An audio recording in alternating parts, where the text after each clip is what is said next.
ரொம்ப கஷ்டப்பட்டு பல அப்டக்கிள்ஸ் பல டிலேஸை தாண்டி அடித்து பிடிச்சி ஒரு மாதிரி கடைசியில் இங்கே வந்திருக்கோம். ரொம்ப சந்தோஷமாக இருக்குது. முதல்ல இந்த மாதிரி ஒரு கதையை என்னால் பண்ண முடியும்னு என் மேலே நம்பிக்கை வச்சு இதை கொடுத்த இயக்குனர் சண்முகம் சாருக்கு என்னுடைய நன்றியை தெரிவிச்சுக்கிறேன். இந்த பையன் அதாவது என்னதான் சொல்கிறேன், ஒரு பாய் நெக்ஸ்ட் டோர், ஒரு ஒரு லவர் பாய், ஒரு ஆங்கிரி யங் மேன், இந்த மாதிரி படங்கள்லாம் பண்ணிட்டு இருந்தீங்க. ஸோ திடீர்னு ஒரு ஆக்ஷன், இது உங்களுக்கு ஓகேயா, செட் ஆகுமா அப்படின்ற மாதிரிலாம் ஒரு சில பேர் கேட்டிருந்தாங்க. பட் எனக்கு பர்சனலாக வந்து ஆக்ஷன் படங்கள் ரொம்ப பிடிக்கும். ஏன்னா நான் ஆக்ஷன் படங்கள், கமர்ஷியல் படங்கள் பார்த்து வளர்ந்த ஒரு பையன். ரஜினி சார் படமாக இருக்கட்டும், விஜய் சார் படமாக இருக்கட்டும், அஜித் சார் படமாக இருக்கட்டும், FDFS விசில் அடித்து 10 ரூபாய் டிக்கெட் வாங்கி பார்த்த பல கோடி ரசிகர்களில் நானும் ஒருத்தன். ஸோ பட் அதுக்கான கரெக்டான டைமும் கரெக்டான ஸ்கிரிப்டும் வந்தால் மட்டும்தான் அது தொடணும் அப்படின்றது வந்து ஒரு மைண்ட் செட்டாக இருந்தது. ஸோ டீசல் கதையை கேட்கும்போது எனக்கு இந்த மாதிரி ஒரு உலகம், இதை நம்ம கடந்து, இதை நம்ம பார்த்து, இதை நம்ம வந்து கேள்விப்பட்டிருப்போம், கடந்து போயிருப்போம். பட் இது எங்கே ஆரம்பிக்குது, இது உள்ள என்ன நடக்குது, இந்த வேர்ல்டுக்குள்ளே நடக்கிற, இந்த மாஃபியாவில் நடக்கிற விஷயங்கள் என்ன அப்படின்னு நமக்கு தெரியாது. ஸோ க்ரூட் ஆயில் அப்படின்றது கருப்பு தங்கம் அப்படின்னு சொல்கிறாங்க. தங்கத்தை விட ரொம்ப முக்கியமான, உலகம் இயங்குறதுக்கு ஒரு முக்கியமான விஷயமா பார்க்கக்கூடிய ஒரு பொருளாக இருக்குது கருப்பு தங்கம்னு சொல்கிற அந்த க்ரூட் ஆயில். ஸோ அதுலேருந்து கிட்டத்தட்ட 165க்கும் மேலே பை ப்ராடக்ட்ஸ் வருது. ஸோ பெட்ரோல், டீசல்லேருந்து ஆரம்பித்து தார், அது மாதிரி LPG, நம்ம மண்ணெண்ணெய், இந்த மாதிரி நிறைய வந்துகிட்டே இருக்குது. ஸோ இந்த மாதிரி விஷயங்கள்லாம் டேரக்டர் வந்து இந்த கதையை நரேட் பண்ணும்போது சொல்லும்போது இந்த வேர்ல்டு ரொம்ப இன்ட்ரெஸ்டிங்காக இருந்தது.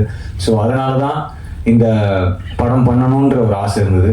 நம்ம எடுத்தோம் கவுத்தோம் அப்படின்னு ஆக்ஷன் படம் பண்ணணும், 4 பேர் அடிக்கணும், கமர்ஷியலாக ஒரு 2 சாங் இருக்கணும், ஹீரோயினை ரொமான்ஸ் பண்ணணும் அப்படின்ற இன்டென்ஷனில் பண்ண படம் இல்லை. ஸோ இந்த படம்லாம் ஷூட்லாம் முடிச்சுட்டு இப்போது ரீசெண்டாக இப்போ ட்ரெய்லர் வந்தது. எனக்குள்ளேயே ஒரு சின்ன சந்தேகம் இருந்தது. சரி, உண்மையாகவே நம்ம கான்ஃபிடென்ஸோட பண்ணிட்டோம் அந்த படத்தை, ஆடியன்ஸ் இதை எப்படி பார்க்க போகிறாங்க, இந்த புது நான் எடுத்துருக்க இந்த ஆக்ஷன் அவதாரை எப்படி ரிசீவ் பண்ண போகிறாங்க அப்படின்ற ஒரு சின்ன தயக்கமும் ஒரு சின்ன பயமும் இருந்தது. ட்ரெய்லர் வந்ததுக்கப்புறம் யாரும் பெருசாக திட்டலை. ஸோ அதுவே ஒரு பெரிய மெரிட்டாக எனக்கு ஃபீல் ஆச்சு. அதுக்கப்புறம் முந்தானேத்து STR அண்ணன் கால் பண்ணார். கால் பண்ணிவிட்டு இந்த மாதிரி ட்ரெய்லர் பார்த்துட்டா பர்ஃபார்மன்ஸு அது இதெல்லாம் தாண்டி எனக்கு ஒரு விஷயம் ரொம்ப பிடிச்சிருந்தது அப்படின்னு சொன்னார். உன்னுடைய பாடி லாங்குவேஜ் அண்ட் நீ ஒரு ஆக்ஷன் ரோல் பண்ணுற, ஒரு ஹீரோயிசமாக ஒன்று பண்ணுறன் போது அதில் ஒரு மீட்டர் ரொம்ப முக்கியம், அந்த மீட்டரை நீ அளவாக கரெக்டாக பண்ணியிருக்க அப்படின்னு சொன்னார். ஸோ அவர்கிட்டேருந்து வரும்போது அது ஒரு பெரிய ஒரு கான்ஃபிடென்ஸை கொடுத்துச்சு. ஏன்னா இதோட நீ அதிகமாக பண்ணனா ரொம்ப ஜாஸ்தியாக இருக்கும். ஏன்னா நீ இப்போ தான் ஸ்டார்ட் பண்ணுற, ஆக்ஷன் படங்கள் பண்ணி இப்போ தான் ஸ்டார்ட் பண்ணுற, ஸோ கரெக்டாக இருக்குது அப்படின்ற மாதிரி அவர் சொன்னார். ஸோ ஒரு சின்ன கான்ஃபிடென்ஸை கொடுத்தது. ஸோ இது எல்லாத்தையும் தாண்டி ஆடியன்ஸுக்கு இந்த படத்தில் வந்து நான் முன்னாடியே சொன்ன மாதிரி, எல்லாரும் சொன்ன மாதிரி, இந்த பார்க்காத ஒரு உலகம். ஸோ ட்ரெய்லரில் வந்து நீங்கள் ஆயில், பெட்ரோல், டீசல், மாஃபியா இதை பற்றி தான் மேக்ஸிமம் போர்ட்ரே பண்ணியிருக்கோம் ட்ரெய்லரில். அண்ட் இதில் இன்னொரு விஷயமும் செகண்ட் ஹாஃபில் டிஸ்கஸ் பண்ணியிருக்கோம். ஸோ இது எல்லாமே ஆடியன்ஸ்க்கு கனெக்ட் ஆகும் அப்படின்னு நான் நம்புகிறேன். டீசல் வந்து அஃப்கோர்ஸ் எனக்கு ரொம்ப ரொம்ப ஸ்பெஷலான படம். நிறைய பேர் சொல்லுவாங்க எல்லாருமே அவங்கவுங்க நடிச்ச படம் எல்லாமே ரொம்ப ஸ்பெஷல் தான். பட் இது ரொம்ப மோர் ஸ்பெஷல். ஏன்னா வந்து அவ்வளோ எமோஷ்னலாக வந்துட்டு கனெக்டடாக இருந்தோம் எல்லாருமே. ஸோ படம் முன்னாடி இருந்தே வந்துட்டு ஹரீஷ், தேவா சார்லாம் வந்து நாங்கள ஒரு ஃப்ரெண்ட்ஸாக இருந்தனால ஸோ இன்னும் மோர் கனெக்டடாக இருந்தது. அதனால ஒரு படத்தோட கொண்டு வரதுக்கு, இதை வெளியே கொண்டு வரதுக்கு அந்த ஜேர்னியான ஒரு ப்ரொடியூசராக என்ன பெயின் இருக்கும், எவ்வளோ ஸ்ட்ரகிள்ஸ் இருக்கும், ஒரு நாளும் எப்படி கடந்து போகிறாங்க அப்படிங்கிறது இன்னும் வந்து கேட்டு தெரிஞ்சு இது பண்ணனால எனக்கு வந்து ஓகே ஒரு ஹீரோயின் டேட் கொடுங்க அந்த மாதிரி எதுவுமே இல்லாமல் நான் வந்து ரொம்ப இன்வால்மெண்ட்டோட ஒரு ஃபேமிலியாக நினச்சி தான் இந்த படம் பண்ணேன். ஸோ தேவா சார் கண்டிப்பாக இந்த படம் வந்து உங்களுக்கு வந்து பெரிய ஒரு அன்பு, நீங்கள் போட்ட பெயின் எல்லாமே வந்துட்டு அன்பாக உங்களுக்கு ரிட்டர்ன் வரும். அண்ட் ஹரிஷும் வந்துட்டு நிறைய ஸ்டேஜில் சொல்லியிருக்கேன், என்னோட ஃபேமிலி மாதிரி தான். ஸோ அவங்களும் வந்துட்டு அவ்வளோ ஜாலியாக ஃப்ரெண்ட்ஸாக ஒரு ஹாப்பியாக அவ்வளோ ஜாலியாக ஒர்க் பண்ணிட்டு இருந்தோம். ஸோ எனக்கு வந்துட்டு எப்போவுமே ஹரிஷ் வந்து சக்ஸஸ் ஆகும்போது அது நான் சக்ஸஸ் ஆன மாதிரி ஒரு ஃபீல் இருக்கும். அண்ட் இங்கே இருக்க கேட்குதா? இப்போ கேட்குதா? ஏற்றணுமா? ஓ நான் ஓகே ஓகே ஓகே. ஸோ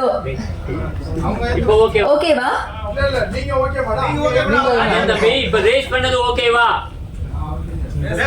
ஓகேங்களா? ஓகேங்களா? செக் ஓகேவா? இன்னும் கொஞ்சம் சார். இப்போ ஓகேங்களா? Okay okay. ஸோ அதுதான் நாங்கள் வந்து ஒரு நார்மல் ஒரு ஹீரோயினாக டேட் கொடுத்தோம் அந்த மாதிரி எதுவுமே இல்லாமல் ரொம்ப ஒரு ஃபேமிலியாக எமோஷ்னலாக ஒர்க் பண்ண படம். இங்கே இருக்க எல்லாருமே வந்துட்டு இப்போ ஓகேவா? ஓகே தானே சார்? ஓகே. ஸோ இந்த ட்ராவலிங் இருக்கிற எல்லாருமே வந்து ஓகே நான் வந்து ஒரு நல்ல எனக்கு ஒரு அடுத்த ஒரு ஸ்டேஜ் போடுறதுக்கான ஒரு படம் அமையணும் அப்படின்னு நினைக்கிற ஆட்களோடு நான் ஒர்க் பண்ணியிருக்கேன். நம்ம ஹீரோ ஹரிஷ் ப்ரோ ரொம்ப எப்பயுமே வந்து அவர் வந்து நம்ம எதுவுமே பார்க்க முடியாது, எப்பயுமே ஜாலியாக தான் இருப்பார், ஹாப்பியான பிளேஸ்ல தான் இருப்பார். அவரை பார்த்தா நம்மளுக்கு ஒரு எனர்ஜி வந்துடும், அந்த அளவுக்கு ஒரு அழகான முகம், ஒரு ஹாப்பியான முகம் இருக்கு. நிறைய படங்கள் இப்போ அவரது லப்பர் பந்து, அடுத்தது பார்க்கிங், அது தொடர்ந்து டீசலும் வந்து ஒரு மிகப்பெரிய வெற்றி அடையும். இந்த படத்துல வந்து டான்ஸ்லாம் வேற லெவலில் பட்டையை கிளப்பிட்டாரு. விஜய் சார் மாதிரி ஓப்பனிங் சாங்கே வேற மாதிரி ஆடி இருக்காரு, அது எனக்கு ரொம்ப பார்த்து அழகிட்டாரு. டான்ஸ் ஃபைட்டுன்னு சூப்பராக பண்ணிட்டாரு. நம்ம அதுலியா அவங்க வேற லெவல், அவங்களுக்கு ஒரு தனி ஃபேன்ஸ் பேஸ் உருவாயிடுச்சு அந்த நாங்கள் கடலூர் சைட்லலாம். எங்களை பார்க்க அவங்கள பார்க்க தனியாக ஒரு 4 பேர் வந்துட்டாங்க. அந்த பாட்டை கேட்டு பச்சை குத்தி ரெடி ஆகிட்டாங்க. அவங்க பேர் பச்சை குத்துறதுக்கு கண்டிப்பாக படம் வந்தோடனே அந்த பச்சை குத்தின சாங் பேர் அவங்க பேரையும் பச்சை குத்திப்பாங்க. மற்றும் எல்லா எடிட்டர் சார் எல்லாருமே நம்ம கேமராமேன் சார்லாம் வந்து ஆடினே இருப்பார் கடலில். எங்கே கேமரா எங்கே வைக்கிறது தெரியல, எல்லாம் ஆடினே ஒரு ஜாலியான டீமு. ரொம்ப இந்த டீம் கூட நானும் ஒர்க் பண்ணதில் ரொம்ப சந்தோஷம், எனக்கு மகிழ்ச்சி. டான்ஸ் மாஸ்டர் சரி, நம்ம டிபு சார் கலைக்கு மியூசிக் வந்து இப்போ அதை பச்சை குத்தின சாங்கை வந்து வேற லெவலில் ஹிட் பண்ணி விட்டாரு. படம் வரதுக்கு முன்னாடி ஹிட் ஆயிடுச்சு சார். ஆனால் அந்த சாங்கை வந்து ரீல்ஸ் பண்ணாத ஆளே கிடையாது. ஃபாரின்ல யாரும் மொழி திறனெல்லாம் பண்ணிட்டு இருக்காங்க. அந்த பாட்டை படத்தில் நான் பாடுறதுக்கு ஒரு வாய்ப்பு கொடுத்துருக்காங்க, டைரக்டர் சரி ப்ரொடியூசர் சரி. அந்த சாங்கை வந்து பல்லவி நான் தான் பாடுவோம் படத்தில், அது ரொம்ப சந்தோஷம். தேங்க்யூ சார், நல்ல ஒரு மியூசிக் கொடுத்தீங்க சார், ரொம்ப நன்றி சார், தேங்க்யூ ஸோ மச். எப்பயுமே தீபாவளினாலே நம்ம வந்து எண்ணெய் தேய்ச்சி குளிச்சுட்டு இந்த உடலாம் சாப்பிட்டு அப்படியே ஜாலியாக டிவி பார்ப்போம், படத்துக்கு போவோம். இந்த வருஷம் நாங்கள் நடித்த படத்துக்கு போகிறோன்றது போது ரொம்ப ஹாப்பியாக இருக்குது. நம்ம இது வந்து நம்மளால் இதுக்காக ஃபாரின்லாம் போய் கதை பண்ண முடியல, ஆனால் இங்கே இருக்கிறதே நெஞ்சு அடைச்சி போச்சு கதையை கேட்டுட்டு அதை பார்க்கும்போது. நிறைய தருணங்கள் சில பேர் துரத்துனாங்க, சில பேர் மறக்கினாங்க, சில பேர் உயிர் பயலாம் கூட காட்டினாங்க. இந்த கதை நாங்கள் விஷயத்தை நிறைய தெரிஞ்சுக்கணும்னு முயற்சி பண்ணும்போது சரி ஏன் இந்த படத்தை சரி நம்ம இந்த அண்டர்வேர்ல்டை பற்றி மக்களுக்கு என்ன தேவை அப்படின்னு யோசிக்கும் போது திருப்பி கண்டினியூஸாக அந்த 10 இயர்ஸ் ஜேர்னியில் 2 ரூபா பெட்ரோல் டீசல் விலையேறினா நம்மளோட மந்த்லி பட்ஜெட் சாதாரணமாக 5000லேருந்து 10,000 ரூபாய் ஏறிடுது. ரெண்டுத்துக்கு இருக்கு கனெக்ஷன்.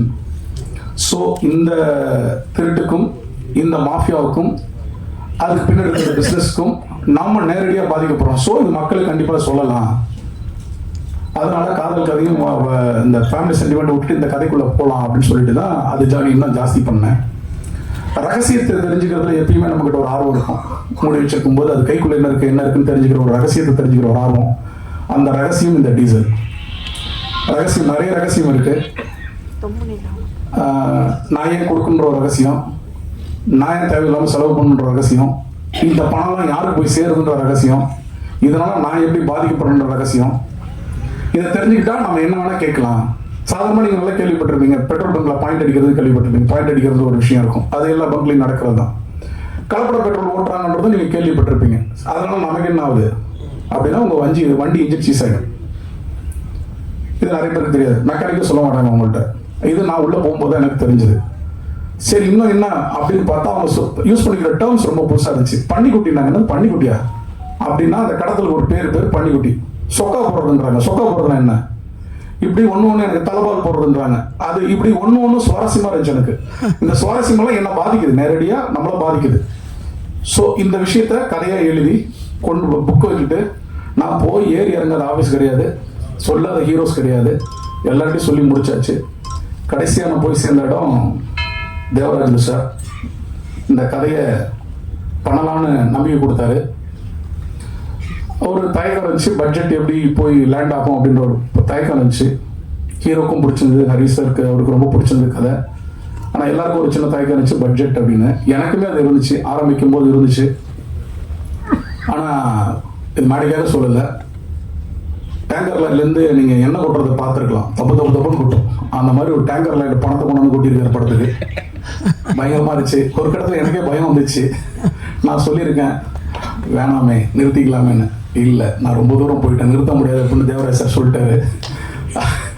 அந்த மாதிரி செலவு செலவு செலவு செலவு. ஏன்னா அந்த கதை அது கேட்டுக்கிட்டே இருந்துச்சு. அவரும் வேணாங்க பண்ணிடுவோம்ட்டு ஒரு ஒரு அது கடவுள் மேலே வச்சிருக்க நம்பிக்கை, இல்லை அது கதை மேலே வச்சிருக்க நம்பிக்கையா, இல்லை அவர் தயாரிப்பு மேலே அவர் வச்சிருக்க நம்பிக்கையா தெரியல. எல்லாத்தையும் மீறி அப்படி ஒரு விஷயத்த பண்ணி முடிச்சிட்டோம். டாக்டர் சண்முகனுக்கு நன்றி சொல்லி ஆகணும். எனக்கு சினிமாவில் அந்தளவுக்கு பேக்ரவுண்ட் பெருசாக இல்லை. ஆனால் வந்து எனக்கு ஒரு கூட பிறந்த அண்ணனா, எனக்கு நான் ஒவ்வொரு படத்துக்கும் அண்ணன்ட்ட ஐடியா கேட்பேன். எனக்கு அவ்வளோ சப்போர்ட் பண்ணியிருக்காங்க இந்த படத்துக்கு. அது மட்டும் இல்லை, இந்த படத்தில் வந்து எனக்கு ஒரு நல்ல ஒரு கேரக்டர் கொடுத்துருக்காங்க. ஒரு மீனவ கேரக்டர், எனக்கு பிடிச்ச கேரக்டர். ஸ்பாட்டில் வந்து நிறைய விஷயம் சொல்லி கொடுத்து என்னை ஒரு கூட பிறந்த தம்பி மாதிரி பார்த்துக்கிட்டாரு சண்முகன். ரொம்ப டீசல் படத்தை பார்க்கும்போது அந்த எந்த அளவுக்கு கிராண்டியரா ஒரு விஷயம் இருக்குன்னா அதுக்கு வந்து எங்களுடைய ஆர்ட் டைரக்டர் அவர் தான் காரணம்.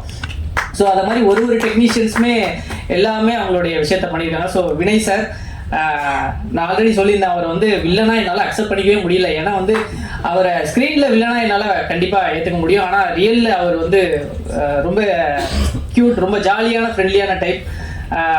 படத்தில் தான் அத்துல்யா வந்து ஹீரோயினாக பண்ணியிருக்காங்க. அதர்வைஸ் வந்து ஆஃப் த ஸ்க்ரீனில் வந்து தங்கதுரை, நான், அத்துல்யா. தங்கதுரை எந்த அளவுக்கு மொக்கஜோக் அடிப்பாங்களோ அதை விட படு மொக்கஜோக் அடிக்கிறது வந்து அத்துல்யா தான். ஸோ அந்த மாதிரி இன்ட்ரெஸ்டிங்கான கேரக்டர்ஸ் எல்லாருமே. ஸோ இந்த படம் மேலும் மேலும் வெற்றி அடைகிறதுக்கு என்னுடைய வாழ்த்துக்கள். Thank you so much. நன்றி. எல்லாருக்கும் கண்டிப்பாக பார்த்து என்ஜாய் பண்ணுங்க. பிரசன்ட் மீடியா நண்பர்களுக்கு வணக்கம். எங்கள் டீசல் குழு அனைவருக்கும் என்னுடைய முதல் வணக்கம், நன்றி. SP cinema Shankar sir, third eye entertainment Deva sir, Harish Kalyan brother, Shanmugam brother director, இவங்க 4 பேருக்கும் இந்த படம் வந்து இந்த 3 வருடமா எவ்வளோ பிரியமான போராட்டம், எவ்வளோ பொருட்செலவு, எவ்வளோ பொறுமை, எவ்வளோ வழி அவங்க தாங்கிட்டு இருப்பாங்கன்னு எனக்கு ஒரு நடிகனா வந்து ஒரு படம் முடிச்சிட்டோம் அப்படின்னா அந்த படம் எப்போ ரிலீஸ் ஆகுங்கிற ஆவல் மட்டும் இருந்துகிட்டே இருக்கும். ஸோ ப்ரொடக்ஷன் டீமில் எப்பவுமே கேட்டுகிட்டே இருக்கிறது தான். ஸோ ஒவ்வொரு இடமும் கடக்கிறப்போ ஒரு சரியான தருணத்துக்காக இந்த படம் வெயிட் பண்ணிட்டு இருக்கு. ஏன்னா இந்த கதை, இந்த களம் பேச இருக்கிற ஒரு விஷயம் வந்து பணபலம் படித்தவனும் பெரும் அரசியல் புள்ளிகளும் காலம் காலமாக பல தலைமுறைகளின் உழைப்பை உறிஞ்சி எப்படி ஒரு பெரிய அரசியலை அவங்களுக்கே தெரியாம இந்த சமுதாயத்துக்குள்ள கொண்டு வந்திருக்காங்கிற பெரும் எழுத்தை வந்து சண்முகம் அவர்கள் வந்து திரையில கொண்டு வந்திருக்காரு. ஸோ அது கண்டிப்பா எரிசக்தி தொடர்பான அரசியலை பேசுகிற முக்கிய படமாக டீசல் திரைப்படம் கண்டிப்பாக இருக்கும். அது நிறைய விழிப்புணர்வை ஏற்படுத்துங்கிறது எனக்கு எந்த சந்தேகமும் இல்லை.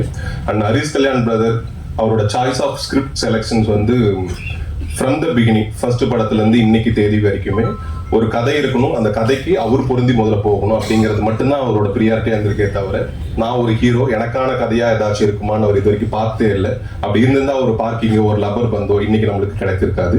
தேசிய விருதுக்கு வாழ்த்துக்கள் போல. ஸோ அது அந்த வகையில் டீசல் திரைப்படம் ஒரு தமிழ் சினிமாவில் அடுத்து யாரை நம்பி பல 100 கோடிகள் முதலீடு செய்யலாம் அப்படிங்கிற ஒரு நடிகரோட பட்டியல்ல ஹரிஷ் கல்யாண் டீசல் திரைப்படத்திற்கு பிறகு கண்டிப்பாக இருப்பார் என்பது எந்த சந்தேகமும் இல்லை. ஏன்னா அதற்கான உழைப்பு அவர் ஒவ்வொரு படத்திலையும் கொடுத்துருக்காரு. இந்த படத்துல வந்து பிசிக்கலி, மென்டலி, அதை தாண்டி ஒரு படம் ரிலீஸ் ஆகிறதுக்கான அந்த 3 வருடத்தை ஒரு ஹீரோ தாக்கு பிடிக்கிறதுக்கான மன வலிமை வந்து வேணும். அப்படி இருக்கு, அது இருக்கிறதுனால கண்டிப்பா இந்த படம் ஒரு பெரிய லெவலில் இருக்குன்றது.